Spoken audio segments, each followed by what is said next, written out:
안녕하세요. 당신의 마음에 쉼표를 찍어드리는 아나운서 이세진입니다. 어떤 분께서 질문을 남겨주셨어요. 다른 분들도 궁금하실 것 같아서 영상으로 올려보는데요. 안녕하세요. 영상 정주행했어요. 다양한 내용 조리 있게 전달해 주셔서 너무 감사합니다. 최근에 상담을 받기 시작해서 궁금한 점이 많은데 몇 가지 여쭤보고 싶은 게 있습니다. 하고는 두 가지를 물으셨는데 그 중에 하나 먼저 읽어볼게요. 상담 선생님께서 내담자와 상담자가 상담의 목표를 향해 나간다는 표현을 많이 쓰시는데 상담의 목표로는 어떤 것들이 있을 수 있는지 궁금합니다. 예를 들어 더 긍정적으로 변화하고 싶어요. 소모적인 생각을 안 하고 싶어요. 등등이 생각나는데 이외에도 어떤 종류의 목표를 설정할 수 있는지 궁금합니다. 상담 목표 설정과 관련한 질문을 주셨는데요. 상담 목표가 상담은 철저하게 계획적이고 목적적인 활동이기 때문에 안 그러면 굳이 돈과 시간을 들여서 만날 이유가 일단 없잖아요. 상담 목표가 상담의 시작과 끝을 끝까지 이어가는 중심축이 된다고 해도 과언이 아니에요. 상담 목표가 없으면 아무리 내담자분이 내가 보기에 상담사가 보기에 변화가 필요하고 상담이 필요해 보인다고 생각해도 상담 목표라는 걸 필요성을 내담자가 못 느끼고 상담사와 내담자 사이에 상담 목표에 대한 합의가 이루어지지 않으면 상담은 의미가 없어지기도 해요. 대체로 상담은 상담 기간에 따라서 단기 상담, 중장기 상담이 다양한데요. 일단 질문 주신 분께서 몇 회기 정도로 상담을 할 생각이신지, 그냥 한 5회에서 10회 정도만 할 생각이신지, 1, 2년 이상 넘어가도 그렇게 무관하지만 상담 목표를 찾고 있는 과정 중이신 건지 스스로에게 물어보시면 좋을 것 같아요.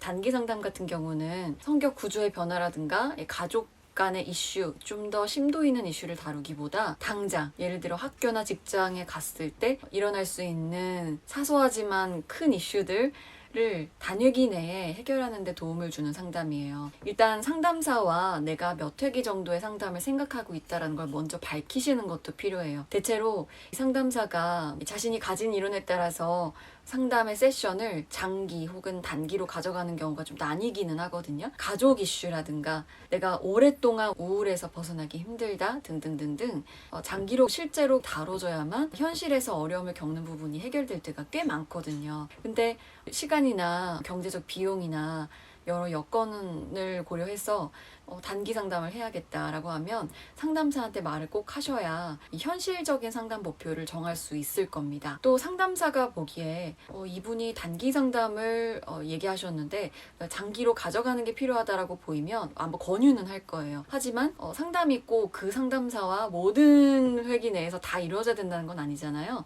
지금의 단기 상담을 통해서 앞으로 미래의 장기 상담에도 지금의 상담을 통해 얻는 결과들을 활용하실 수가 있어요. 이런 부분에 대해서도 상담사와 나누시는 것도 정말 유익합니다. 제가 상담 목표로 어떤 것들이 있을지를 말씀드리기 전에 상담 기간과 상담의 형태에 대해서 먼저 말씀을 드린 건 기간에 따른 상담 목표가 좀 달라질 수 있기 때문이에요. 사실 정확하게 정해두지 않아도 그냥 단순무식하게 직관적으로 곧바로 떠오르는 내가 상담을 찾게 된 이유를 먼저 생각하시면 좋을 것 같아요. 상담사가 상담을 방문하셨을 때 내담자에게 꼭 가장 먼저 묻는 질문이 있어요.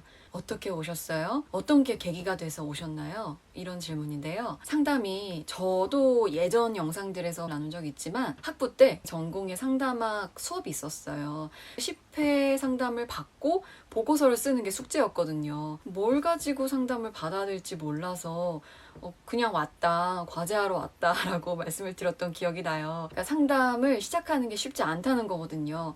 일종의 강제성이 있어야만 하는 경우도 많고 문제가 너무 터질 대로 터지고 이젠 어디든 갈 데가 없고 해결할 방법은 상담밖에 없다라고 하는 분들이 절체절명의 순간에 나락으로 떨어지기 직전의 순간에 상담을 찾으시는 경우는 상당히 많아요. 상담사가 된 제가 그 당시 상담사 선생님의 입장을 생각해보면 약간 난감하실 수도 있겠다 생각을 하는데 난감한 문제라기보다 1회기, 2, 3회기 하다 보면 상담 목표가 잡히는 경우도 있어요. 처음에 상담 목표가 그런 강제적인 특성을 갖지 않은 상황에서 상담을 찾으신 이유가 무엇일지 먼저 떠올려 보시면 좋을 것 같아요. 예를 들어 친구가 상담 좋다더라 막 권유하는데 근데 내가 그 친구를 좋아해서 상담은 좋겠거니 하고 그냥 갔다라고 하실 수도 있고요. 하지만 그 중에도 내가 무언가를 상담쌤과 나눠봐야겠다라고 얼핏 드는 생각이 있으셨을 거예요. 그게 좋은 상담의 주제가 될 수 있고요. 그 주제를 나누셨을 때 아마 목표를 잡는 과정을 같이 도와드릴 겁니다. 일단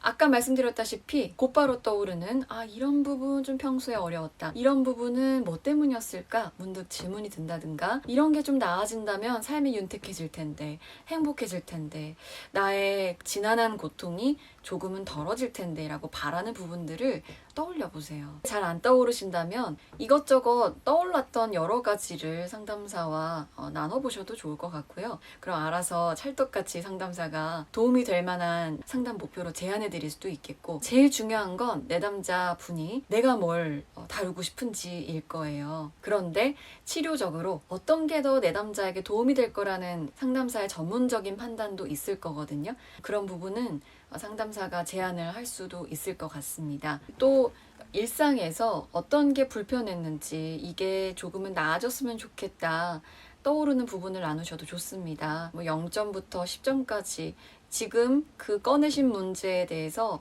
당신의 고통은 어느 정도라고 평가하시겠습니까? 하고서 그 상담 처음 시작할 적의 점수와 상담 끝날 시점의 점수를 비교하기도 해요. 점수를 스스로 매겨보셔서 여러 가지 문제들이 막 있을 거 아니에요. 점수를 매겨보시고 비교해보셔도 좋고요. 긍정적으로 변하고 싶어요. 소모적인 생각을 덜 하고 싶어요. 2가지 정도를 말씀해 주셨는데, 긍정적으로 변하고 싶다는 건 어떤 부분에서 긍정적으로 변하기 원하시는 건지, 그게 관계일지 나의 건강일지, 회사 생활에서의 특정한 부분에서의 문제에서 긍정적으로 변하는 걸 바라시는 걸지, 또 상담 목표를 정하는 데 있어서도 혹시나 잘하고 싶은 마음이 드셔서 고민이 드는 건 아니실까 싶은데요. 또 상대방의 평가나 인정의 말을 통해서 안심이 되시는 건 아니실지 싶기도 하고요. 조금 덜 긍정적이라는 부분이 어떻게 긍정적이지 않은지도 자세히 묘사를 해주시면 좋아요. 또 상담에서는 보통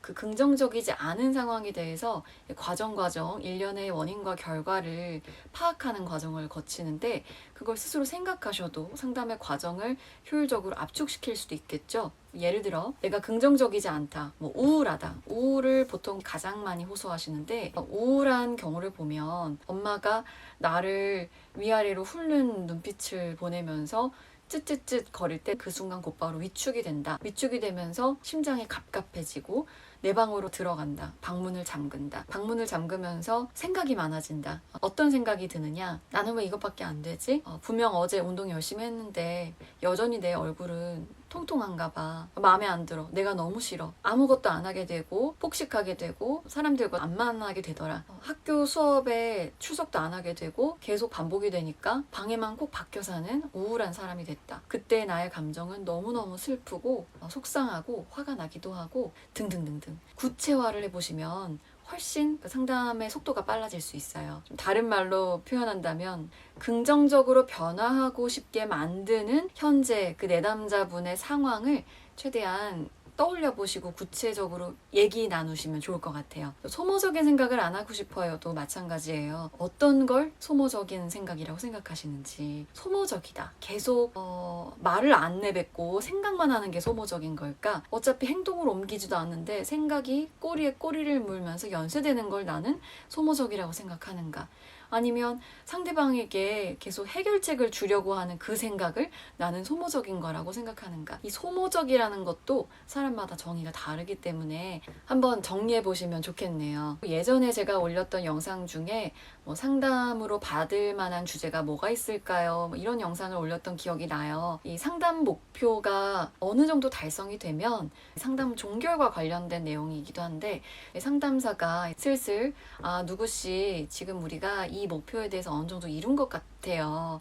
어떻게 평가하시나요? 상담 목표가 어떻게 결과로 이어졌는지 평가하는 시간을 가져요. 그리고 그 과정에서 새로운 문제가 발견됐다. 근데 내담자가 상담을 이어가고 싶어 하신다 하면 새로운 주제를 가지고 상담 목표를 설정하고 상담을 다시 시작합니다. 근데 상담은 잠깐 접어도 괜찮겠다. 다음에 정말 어려운 일이 있고 상담을 받고 싶을 때 그때 오겠다라고 하면 또 잠깐 상담이 종결이 되겠죠. 이처럼 상담의 목표 목표는 상담의 시작과 끝을 결정하기 때문에 너무 중요하거든요. 그리고 상담을 받으시다 보면 상담의 주제가 바뀌기도 해요. 내담자분이 제가 원래는 이쪽 부분을 다루고 싶었는데 그쪽에 관한 갈급함이 해소가 된 것 같아요. 이번에는 이거 하면 어떨까요? 제안하는 경우도 있으시거든요. 또 상담사가 새로 제안하는 경우도 있어요. 아주 상호적으로 이어지기 때문에 꼭 이 목표가 처음부터 끝까지 이어져야 된다라는 부담은 혹시라도 있다면 내려놓으시면 괜찮겠고요. 돌아와서 핵심적인 질문 다시 드리면서 마무리할게요. 상담에 가게 됐던 그 계기가 무엇이었는지, 무엇이 상담의 문턱을 넘게 했는지, 강제성 정도의 일이 아니면 상담도 처음에 넘기가 아주 어렵거든요. 운동의 피트니스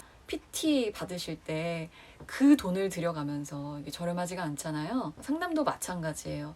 그 돈을 들여가면서까지라도 나는 상담을 받아야겠다, PT를 받아야겠다라는 그 계기가 있었을 겁니다. 그 계기를 생각하시면서 이어나가시면 좋겠네요. 궁금하신 점 있으시면 사연도 좋고요. 상담에 관한 다른 주제도 좋습니다. 댓글이나 저희 이메일을 통해서 문의 주시면 유익한 콘텐츠로 보답하도록 하겠습니다. 오늘 내용이 좋으시고 앞으로가 기대가 되신다면 좋아요와 구독, 알림 설정 부탁드릴게요. 다음에 또 만날게요.